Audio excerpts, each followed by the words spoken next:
My name is Emma, I'm 29, and I had to watch my own sister marry the man who was supposed to be my husband. Before I tell you about the moment a single handshake made the entire wedding reception go silent, let me know where you're watching from in the comments. It all started on a Tuesday, one of those gray, forgettable autumn days that you don't think twice about until it becomes the day your life splits into a before and an after. Marcus and I had been together for 3 years, engaged for 6 months. Our wedding date was circled in red on the kitchen calendar, a bright, happy promise in the middle of November. He came home from his law firm that evening, his posture stiff, the usual easy smile he reserved for me completely gone. He didn't even kiss me hello.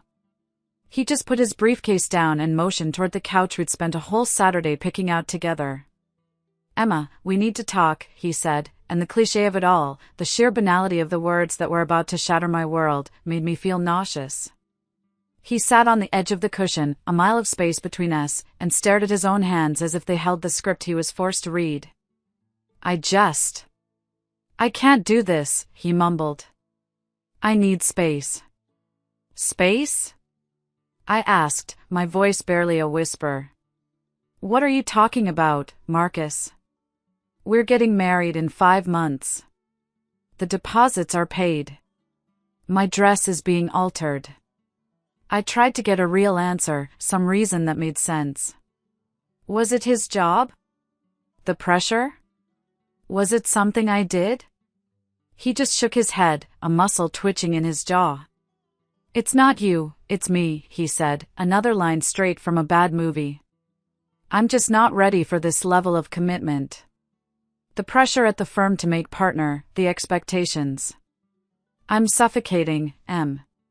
He was using corporate jargon to break my heart, hiding behind excuses that meant nothing. He was a coward. I pushed, I pleaded, I asked for the truth, no matter how brutal. All I got was a wall of empty phrases. He packed a single bag, leaving 3 years of my life, our life, scattered around the apartment like relics from a forgotten civilization. He walked out the door, and the silence he left behind was louder and more violent than any argument we ever had. In the days that followed, I existed in a fog. I called my mom, hoping for comfort, for a mother's outrage on my behalf. Her response was lukewarm. "Oh, honey," she sighed, a familiar note of weariness in her voice. "Men get cold feet. Marcus is under a lot of pressure. Just give him some time, he'll come around." She was already making excuses for him, smoothing things over, a role she'd perfected over the years. I felt a chill creep down my spine. It felt less like comfort and more like a warning. Rock bottom, it turned out, had a basement. And I found it 2 months later, during a lunch break I was forcing myself to take. I was scrolling numbly through my phone when a photo loaded. It was posted by a mutual friend. The backdrop was Paris, the Eiffel Tower sparkling behind them. In the foreground was my younger sister, Vanessa, her blonde hair perfect, a brilliant diamond catching the light on her left hand. Kneeling before her, his face alight with a kind of ecstatic joy I had never, not once, seen him show me, was Marcus. The caption was a stake through the heart, starting my forever with my soulmate. #ICEDIES #Paris. The phone clattered from my numb fingers onto the table. A strangled sound escaped my throat. My blood didn't just run cold, it felt like it had turned to ice. It wasn't just a breakup. It was a coup. A betrayal so profound, so personal, it felt like something out of a Greek tragedy. My sister. My fiancé. Vanessa was the golden child, the sun around which our family galaxy revolved. I was the responsible planet, dependable, always in my orbit, taken for granted. I had the steady career as a pediatric nurse, I paid my bills on time, I remembered everyone's birthdays. Vanessa was a beautiful, chaotic comet. She blazed through jobs, boyfriends, and apartments, leaving a glittering trail of drama for someone else to handle. And my parents were always there to handle it. "Oh, that's just Vanessa," they'd say with a fond sigh, as if her recklessness was a charming personality trait. I remember when I was 17, saving every penny from my part-time job for a down payment on a car. Vanessa, who was 15, took the money from my drawer without asking to buy a designer purse. When I confronted her, she cried. My parents' solution? They told me I should be more understanding of how much pressure she was under to fit in, and they gave me half the money back, telling me I could earn the rest again. I wasn't taught to stand up for myself, I was taught to accommodate her. And now, she had been accommodated right into the life that was supposed to be mine. The silence from my family after the engagement photo was deafening. A full week went by. Finally, my mother called. There was no apology. There was only an explanation, delivered in a tone that suggested I was being unreasonable. He makes her so happy, Emma, she'd said. And you're so strong, you've always been able to take care of yourself. Vanessa, she needs this. She needs someone to look after her. The message was clear. My strength was my punishment. Her weakness was her reward. I was simply expected to absorb this, to step aside gracefully. It was in this suffocating fog of grief and betrayal that a little light found its way in. His name was Dr. James Sullivan. He was a new trauma surgeon at my hospital, and our paths crossed during a particularly brutal 18-hour shift involving a multi-car pile-up. I was running on fumes and caffeine, but I saw the way he moved, with a preternatural calm, a deep well of compassion for the terrified families, and a sharp, brilliant focus. He noticed me, too. Not as a cog in the hospital machine, but as a person. He found me later in the cafeteria, staring into a styrofoam cup. You are a rock back there, he said, his voice quiet but resonant. The way you calmed down that little girl's mother, that was something special. It was like he had turned a light on in a room I'd forgotten existed. We started talking. Tentative conversations in the dead of night on long shifts. He was different. He listened. He told me about his own family, about his mother, a gifted poet who had spent her life in the shadow of his powerful, overbearing father. He understood the unique pain of being seen as the quiet one, of having your strength taken for granted. He never pushed me to talk about Marcus, but he created an atmosphere of such profound safety that one night, the whole story just poured out of me. He didn't offer platitudes or easy solutions. He just listened, his eyes holding mine, reflecting my own pain back at me with a startling clarity and empathy. Our relationship grew slowly, organically. It was a partnership built on mutual respect. Marcus had been obsessed with appearances, with the race to make partner at his law firm and attain the salary and status he craved. James was obsessed with substance, with healing people, with finding the truth of a thing. With him, I felt seen. Then the invitation arrived. Thick, cream-colored cardstock, taunting me from the mailbox. Vanessa and Marcus invite you to celebrate their marriage. The date was a cruel joke, just 4 months after my own cancelled wedding. My first impulse was to burn it. I threw it in the trash, my hands shaking. My best friend at the hospital, Chloe, saw my face and knew instantly. No, they did not, she said, her voice low and dangerous as she rescued it from the bin. The absolute, unmitigated gall. You are not going. We're going to have a spa day and drink champagne and curse their names. A part of me loved that idea. But later that night, I found myself holding the invitation again. The conditioning ran deep. The ingrained need to not make waves, to be the good daughter. The next day, my mother's call came, right on schedule. Emma, honey, I'm just calling to make sure you got the invitation. It would mean the world to Vanessa and all of us if you were there. You coming would show everyone that there are no hard feelings, that you've moved on. But there are hard feelings, Mom, I said, my voice tight. Don't be difficult, Emma, she snapped, her sweet tone vanishing. This is your sister's big day. Don't make it about you. The conversation ended with me feeling small and guilty, the way I always did. I told James about it all that night, about the invitation, Chloe's spa day idea, my mother's manipulation. I confessed that a tiny, shamed part of me felt like I had to go. He listened patiently, his expression unreadable. When I finished, he was silent for a long moment. "I don't think you should go because your mother told you to," he said finally. "I think you should go because if you don't, you let them win. You let them tell the story that you were too broken to show your face. You let them define you as the jilted, pathetic older sister. Emma, you are the furthest thing from pathetic I have ever met." He leaned forward. "Let's reframe this. This isn't you attending your ex-fiancé's wedding to your sister. This is you, a successful, brilliant woman, attending a social event with her partner, who adores her." He smiled, a glint of steel in his eyes. "And it just so happens to be at the Richmond Country Club. I know the place well. My family's foundation has held charity galas there for years. We won't be just guests. We'll be my guests." A spark ignited inside me. He wasn't telling me what to do. He was showing me a different path, a path paved with dignity. The decision solidified in my heart, and this time, it was mine. "Okay," I said, a real smile reaching my eyes for the first time in days. "But you're in charge of the getaway car if I throw a glass of champagne at someone." He laughed. "Deal." The day of the wedding arrived, a knot of dread and determination tightening in my stomach. I didn't choose a dress to compete with Vanessa's inevitable princess gown. I chose a sophisticated, deep navy dress that felt like armor. It spoke of quiet confidence, not desperation.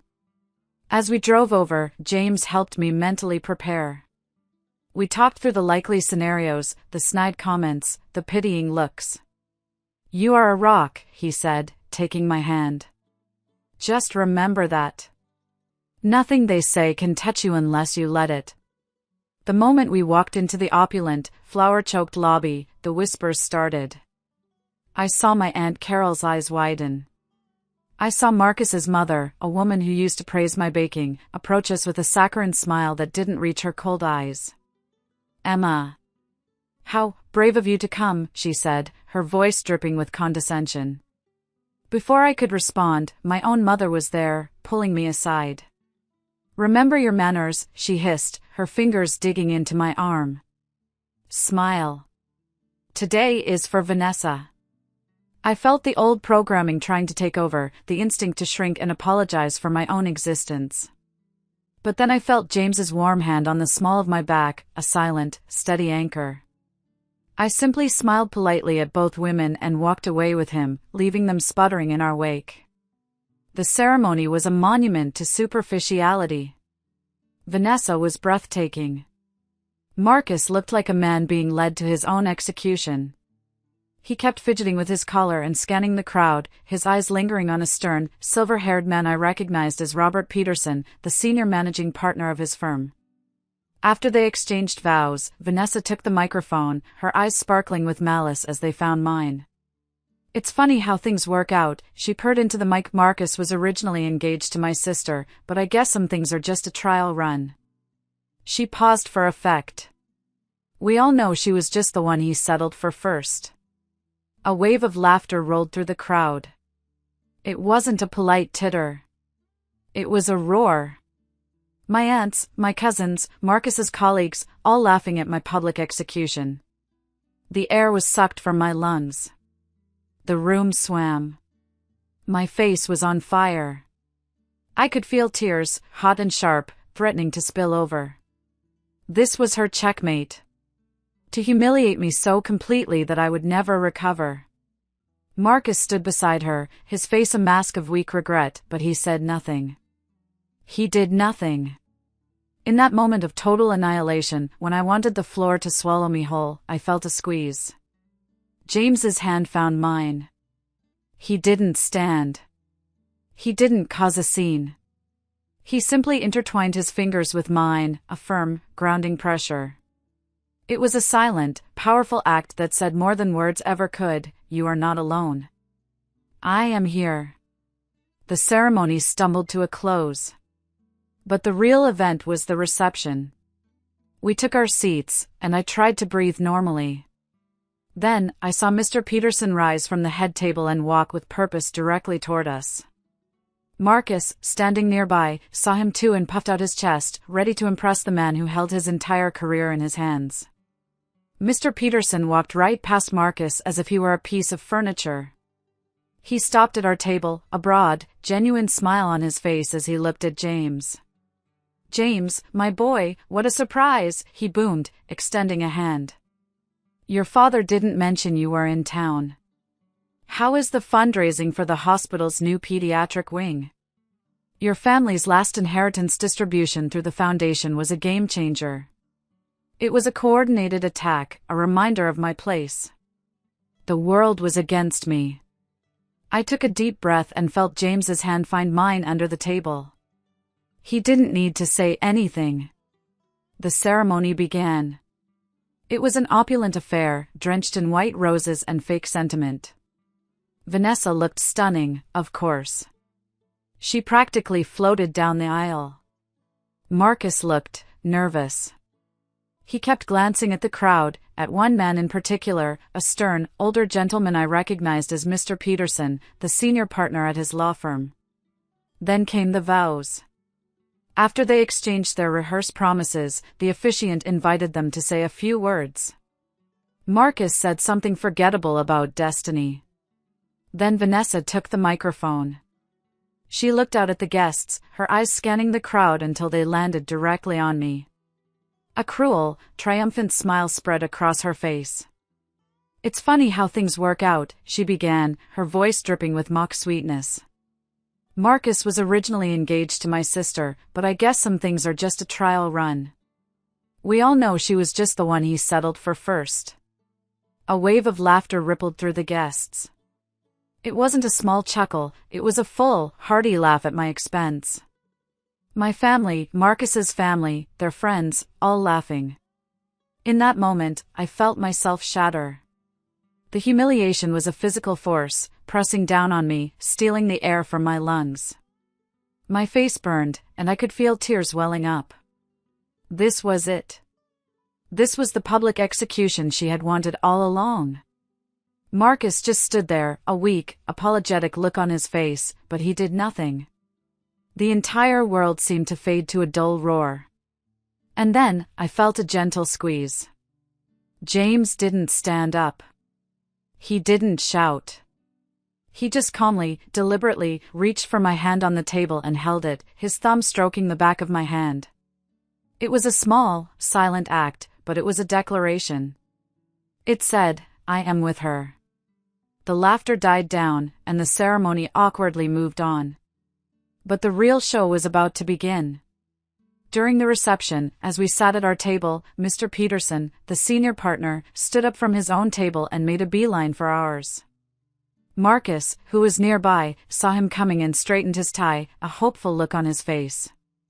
This was his moment to schmooze with the big boss. But Mr. Peterson walked right past Marcus as if he were invisible. He stopped at our table, his eyes fixed on James. "James! My boy, it's good to see you," he boomed, clapping James on the shoulder. "Your father didn't tell me you'd be in town. How is the endowment for the new university wing coming along? Your family's last inheritance contribution was incredibly generous."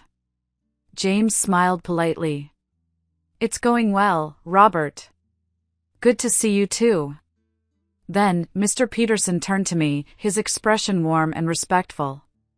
He extended his hand. "And you must be Emma." Robert Peterson. Any friend of James is a friend of mine. "A pleasure to meet you." I shook his hand, stunned. Marcus stood frozen a few feet away, his face ashen. He looked like he'd been struck by lightning. The blood had drained from his face, and a thin sheen of sweat beaded on his forehead. He finally understood. James wasn't just a doctor. He was a Sullivan. The Sullivans. The family whose name was on hospital wings, university boards, and museum plaques all over Virginia. The family whose foundation was a major client of a dozen law firms and a potential client for his. And his new bride had just publicly humiliated the woman James Sullivan was holding hands with. The power in the room had shifted, not with a bang, but with a handshake.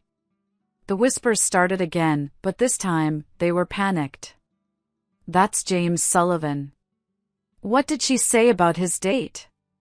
The humiliation Vanessa had tried to heap on me was now splashing back onto her and Marcus, tenfold. Their perfect, showy wedding had just become the site of a career-ending, social suicide. And she had lit the match herself. Later, Marcus cornered me by the bar, his voice pleading. Emma, I am so sorry.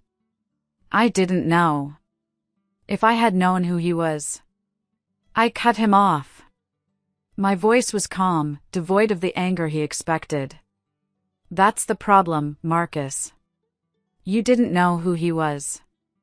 But you also never cared about who I was. You see people for what they can do for you. He sees them for who they are. I looked him straight in the eye. I hope you and Vanessa are very happy. I turned and walked away, leaving him standing there, a ghost at his own wedding. A few weeks passed. Life began to feel normal again. Then, one evening, my phone rang. It was Vanessa. She was sobbing, her voice nearly incoherent. He left me, Emma. Marcus is gone, she wailed. He said I ruined him.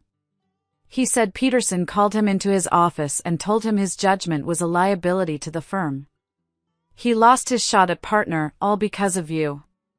You have to help me, you're my sister. I listened to her, and for a moment, I felt a pang of the old dynamic, the urge to fix it. But then I remembered the laughter. I remembered the triumphant look in her eyes. I'm sorry you're in pain, Vanessa, I said, and I meant it. But my voice was firm. I truly am. But I can't be your fixer anymore. My priority now is my own peace. I can't set myself on fire to keep you warm. You need to find a lawyer for your divorce. I can't be involved. I hung up.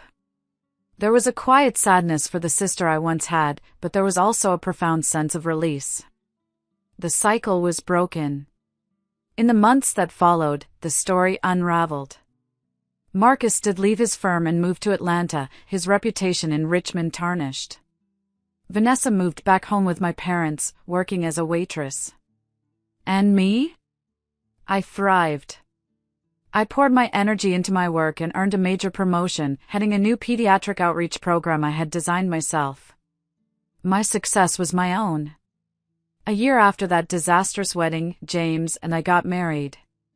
It wasn't in a fancy country club.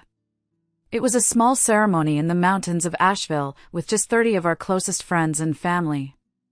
There were no grand pronouncements or displays. Just two people, two equals, promising to have each other's backs. It's going well, Robert, James replied smoothly, shaking his hand. We're making good progress. Then, Mr. Peterson turned his warm smile on me. He took my hand. And you must be Emma. Robert Peterson. Any friend of James is a friend of mine. It is a true pleasure. I managed a smile, you too. Marcus stood a few feet away, utterly forgotten. His jaw was slack, his face the color of chalk. The puzzle pieces were slamming into place in his ambitious, calculating brain. He looked from Mr. Peterson, to James, to me. He saw the expensive, understated watch on James's wrist. He heard the casual mention of foundations and inheritances. He finally understood. James wasn't just a doctor. He was a Sullivan. The Sullivans. The industrialist family whose philanthropic foundation was one of the biggest in the state. The family every law firm, including his, was desperate to land as a client. And his new bride, in front of God and everyone, had just publicly, cruelly insulted the woman James Sullivan was currently holding hands with. The power in the room had recalibrated with the force of a silent explosion. The whispers started again, but now they were laced with panic. The laughter was gone, replaced by frantic, wide-eyed stares. Vanessa's perfect day had just become a spectacular, career-ending bonfire. And she had lit the match herself. Later, Marcus found me, his voice a desperate, pleading whisper. Emma, I am so sorry. I swear, I didn't know. If I had any idea who he was. I looked at him, and for the first time, I felt nothing. No anger, no pain. Just a vast, empty pity. That's your whole problem, Marcus, I said, my voice steady. You see a person's title, not their character.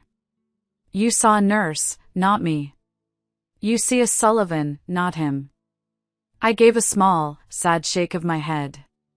Good luck with your marriage. I walked away, and in the car with James, the tension of the last few months finally broke. I cried, not for Marcus, but for the relief of it finally being over. A few weeks later, my phone rang. It was Vanessa, hysterical. He's leaving me, she shrieked. Marcus is filing for divorce. He said I ruined his life. Peterson called him into the office and said his display at the wedding showed a catastrophic lack of judgment and that he'd never make partner. He said his career is over in this town, all because of you. You have to talk to James, you have to fix this.